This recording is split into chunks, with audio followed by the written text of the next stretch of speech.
두 번째 귀하신 몸 판기님. 노란 슬리퍼를 신고 일어나시나 했는데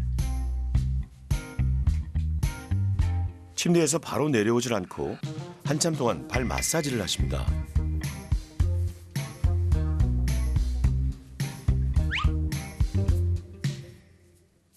걸음이 많이 아파요. 일어나서 아프지는 않은데 첫 발을 디딜 때 짜릿하다고 할까요? 그러면서 머리에 충격이 오는 것 같아요. 그걸 피하기 위해서 마사지를 하고 출발을 해요. 조심조심 걸으시는데요.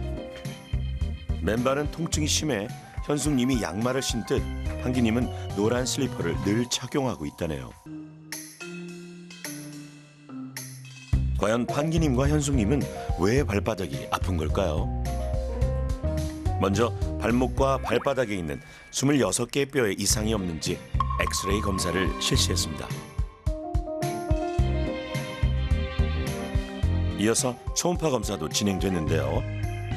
뼈 외에 인대 손상이나 발 근육의 염증 유무를 확인하기 위해서죠.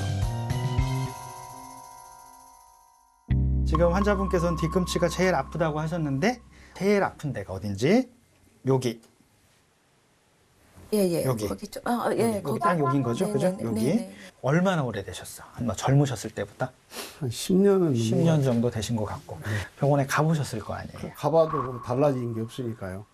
이현숙님은 이판기님의 발바닥 통증의 원인은 족저근막염이라고 생각합니다. 이 발바닥의 맨 밑에 보시다시피 막이 하나 있습니다. 발 뒤꿈치 뼈에서 시작돼서 발 앞쪽으로는 이렇게 쫙 펴지면서 발바닥 전체를 감싸는 근막이 있는데요. 이를 족저, 발의 맨 마지막에 있는 근막이라고 합니다. 족저근막염은 우리가 걸을 때 족저근막이 뼈에 붙는 부분에 그대로 전달되면서 결국 염증이 생기게 되고 통증을 이제 우리가 느끼게 되는 그런 질환이죠. 판기님은 얼마나 심각한 상태일까요? 이게 이제 우리가 발이면 이제 요런 식으로 본 겁니다. 여기서 보이는 이게 이제 족저근막입니다. 이렇게 보이는 게 근막인데 지금 보시면 이제 족저근막이 이 뒤꿈치 뼈에 붙는 부분이 저희가 이렇게 두께를 재보니까 한 4.23mm 정도로 체크되거든요. 보통 정상적으로 한 2mm, 3mm 정도여야 돼요. 예. 근데 4.2mm라는 거는 이게 부어 있다는 겁니다. 부어 있다는 거는 거기 염증이 생겨 있다는 거예요. 도와줄 누군가가 없다면 벽을 잡고 하면 됩니다. 많이 아프다. 아프죠? 되게 당기죠? 바깥쪽으로 벌어지지 않게 일자로. 예. 그다음에 이쪽을 지금 운동하시는 거니까 이 무릎을 굽히면 절대 안 돼요. 무릎을 쭉 펴시고 그 상태로 몸을 전체적으로 쭉 앞으로 당겨보세요. 그럼 어때요?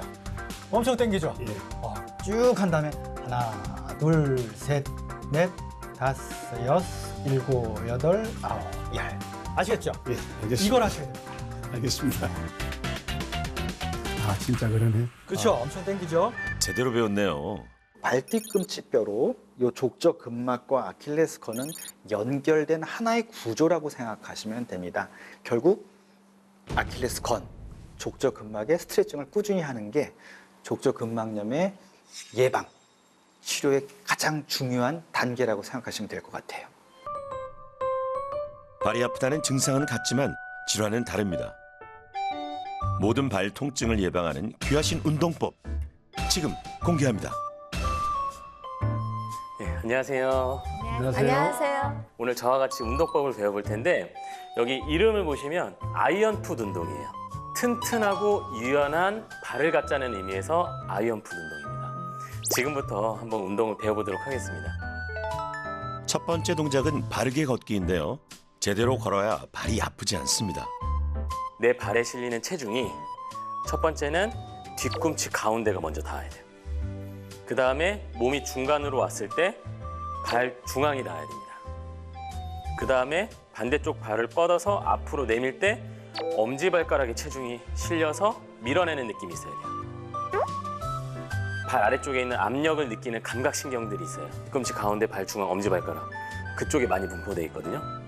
걸을 때마다 꼭 기억해야겠네요. 발 뒤꿈치, 발 중간, 그리고 엄지발가락. 피곤할 땐 발 마사지 오늘 제대로 배워보시죠. 발을 이렇게 들었잖아요. 손바닥으로 발가락을 전체를 감싸준 다음에 내 몸을 향해서 꺾어주시는 거예요. 발가락이 꺾여야 돼요.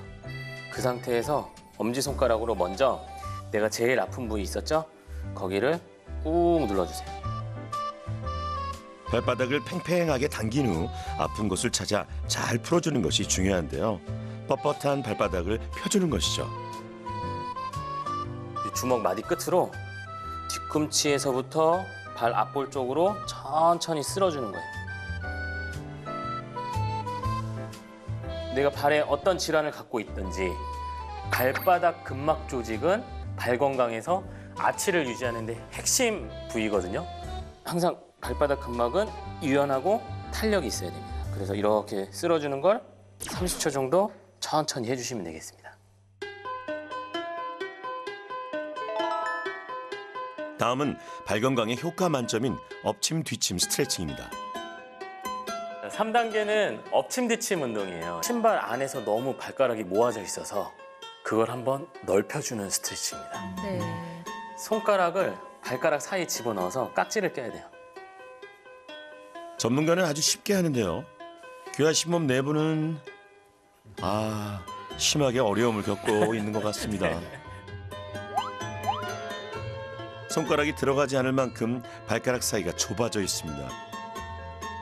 그만큼 유연성이 떨어져 있다는 의미죠. 발바닥이 하늘을 향하게 비틀면서 꺾으세요. 이렇게. 그러니까 발바닥이 지금 하늘로 향하게 하는 거예요. 그러니까 이 손이 이렇게 비트는 거예요. 서로 비트는 거예요. 발에 로션이나 오일을 바르고 하면 조금 더 편하게 할 수 있답니다. 엄청 시원하네요. 발가락 사이 확실히 시원하네.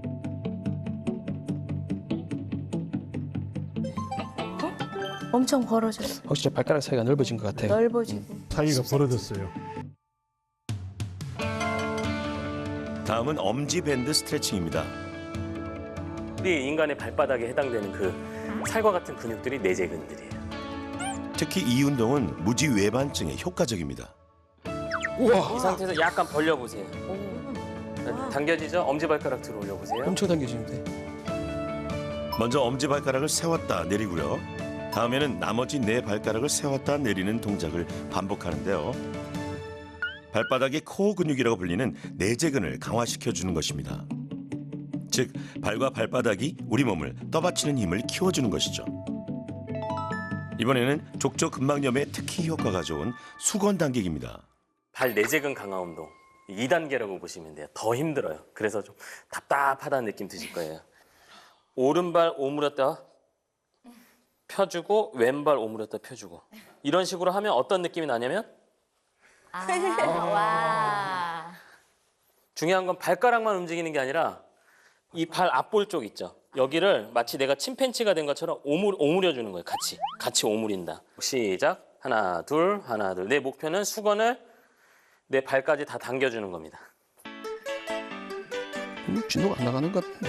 이 한쪽으로 쏠려. 잘 되는 쪽이 있고 약한 쪽이 시청자 있어요. 여러분도 그래서 집에 있는 수건을 이용해 해보시죠. 양차. 속도는 중요하지 않습니다. 천천히 수평주름을 만들어 보세요. 마지막은 발목 불안정증이 있는 분에게 좋은 부들부들 운동입니다. 우리 몸이 도구를 예측할 수 있게 먼저 가볍게 올라서 보는 거예요. 항상 이게 중요해요. 덤비면 안 됩니다, 운동은. 예측하지 못한 상태에서 부상을 입거든요. 발목이 접지르거나. 균형 잡기가 힘듭니다. 여기 제목처럼 부들부들 몸이 움직이는. 부들부들 운동은요, 우리 몸의 균형 감각을 잡아주는 고유 감각을 강화시켜주는데요. 그래서 발목 불안정증에 특히 효과적입니다. 이거 많이 하시면 막 발목이 자주 접지른다든지 이런 것들 예방할 수 있습니다. 몇 초 정도 하실 수 있는지. 자, 한 발 떼시고 팔 양옆으로 중심 잡으세요. 자, 시작. 집에 있는 쿠션이나 베개를 이용해도 되는데요. 한 가지 주의사항이 있습니다. 여섯, 일곱. 처음에는 균형을 잡기 어려우니까 꼭 벽이나 의자를 잡고 운동해 안전합니다. 그동안 발 건강에 무심했다면, 그래서 발이 아프다면 오늘 배운 아이언풋 운동을 통해 건강한 발을 만들어 보시기 바랍니다.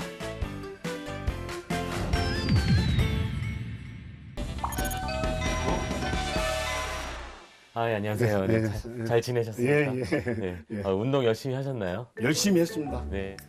발을 이렇게 발목에서 굴린다. 굴린다. 그렇죠. 먼저 바른 걸음부터 살펴보시는데요. 계속 왔다 갔다 해보세요. 굴린다. 굴린다. 굴린다. 굴린다. 꼼꼼히 관찰하는 운동 전문가, 바로 문제점을 포착해냅니다. 이렇게. 이거를 천천히. 네. 너무 빠르지 않게 천천히 이렇게 바른 상태에서 천천히 속 터지게. 옛날에는 이 손이 이렇게 들어가지 않았거든요. 여기에 아파서. 근데 지금은 아주 자연스럽게 딱 들어가요. 이렇게. 너, 둘, 셋, 넷, 다섯, 여섯, 네. 일곱, 여덟. 판기님이 자신만만하게 엎침 뒤침 스트레칭을 보여주시는데요. 지금 판기님 제대로 잘하고 있는 거 맞나요? 판기님만을 위해서 예. 좀 더 정확하게 알려드릴게요. 예. 발바닥이 하늘로 가게 할 때 아래쪽으로 쭉 꺾어주세요. 아, 이렇게. 예. 이렇게 당기죠. 예. 그럼 이쪽이 당겨야 돼요. 이게 첫 번째. 발뒤꿈치는 땅에 딱 붙이고, 네. 그 다음에 무릎은 펴고, 무릎은 펴고. 이렇게. 아킬레스건 스트레칭을 하다 갑자기 머리를 벽에 대는 판기님. 잠시만요. 잠시만요. 갑자기 손 내시다가 왜 갑자기 뒷짐지시고 머리를. 이렇게 하니까 예. 여기에 힘이 많이 가서 좋더라고요. 그 머리 조금 괜찮으세요? 빨개지신 거. 괜찮아요. 괜찮으세요? 예, 괜찮아요. 원래는 이거였는데. 네. 열중 쉬어. 그리고 밀어. 당기는 거예요. 어째 이 역할이 역전된 것 같네요. 머리를 박으니까 예, 발목도 더 많이 구부러지고 예, 중심 잡기 어려우니까 예. 종아리가 엄청 땡기네요. 예. 아, 이런 느낌을 하시군요. 예. 그래도 판기님 머리에 수건을 꼭 대고 하세요. 다른 분들은 어떨까요? 판기님도 혼자 설 수 있고요. 6초를 넘기지 못했던 재원님도 이제는 1분 넘게 서 있을 수 있죠. 네 분 모두 균형 감각이 훨씬 좋아졌네요. 나설 수 있다. 고유 감각 운동은 결국 우리가 중심을 잡는 운동입니다. 이제 발목을 접지르려는 순간에 우리가 중심을 잡아서 발목 접지르는 거를 피하게 되는 그런 동작인데요. 이런 고유 감각 기능이 발목 바깥쪽 인대에 많이 이렇게 분포돼 있어요. 평소에 한쪽 다리로 이렇게 중심 잡는 연습을 많이 해두게 되면 이런 고유 감각 기능이 회복되면서 결국 접지를 쓴 상황에서 접지르지 않게 결국 발목 염좌를 예방할 수 있는 그런 효과를 볼 수 있게 됩니다. 10년 넘게 족저근막염으로 고생했던 판기님. 어떻게 지내셨어요? 예, 희망이 생기고요. 희망이 생기죠. 예. 오른쪽부터 볼게요. 뭐 양쪽 다 불편하다고 하셨었고 여기 아픈 건 좀 괜찮으셨어요? 예, 이제 지금 많이 좋아진 것 같아요. 많이 좋아지신 것 같아요. 예. 각도가 굉장히 많이 좋아졌는데. 아킬레스건과 발목 운동 범위를 알아보는 이학적 검사에서 정상 범위까지 좋아졌습니다. 2주 전만 해도 아킬레스건이 뻣뻣했는데 스트레칭의 힘이 정말 놀랍네요. 보행 분석 결과도 놀랍습니다. 발 앞쪽과 뒤꿈치에 집중된 압력이 발 전체로 골고루 분산되면서 발이 받던 압력이 2주 만에 현저히 낮아졌습니다. 저는 이제 뭐 약 같은 걸 쓰지 않았음에도 불구하고 2주 만에 좋아지셨다면 이제 앞으로 더 좋아지실 겁니다. 예, 예. 그렇게 열심히 운동하겠습니다. 좋습니다.